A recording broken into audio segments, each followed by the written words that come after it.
Hey everybody, Jenna with Mann Lake. I'm here today to talk to you about the latest and greatest from Mann Lake, our Ultra Bee rocket fuel patties. So everybody's heard about Ultra Bee. It's a great pollen substitute for your bees.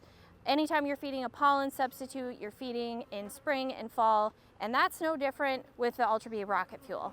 Now, the big difference with the rocket fuel versus our regular Ultra Bee is that rocket fuel contains 5% natural pollen as well as Apis Biologix Bio Activator. So what is that going to do for your bees?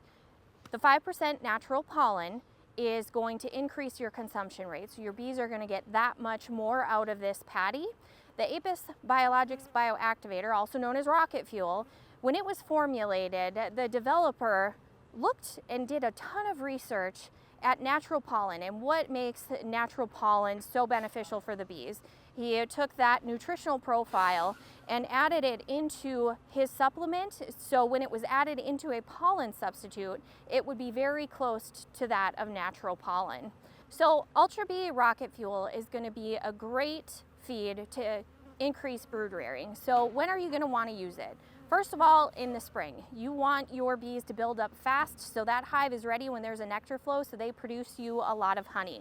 Also, early fall, you're going to want to start feeding this along with feeding your sugar syrup. So you are bringing young, healthy bees into winter so you have a strong colony that's going to last those winter months. If you like this video, like and subscribe, come back to our channel and see more.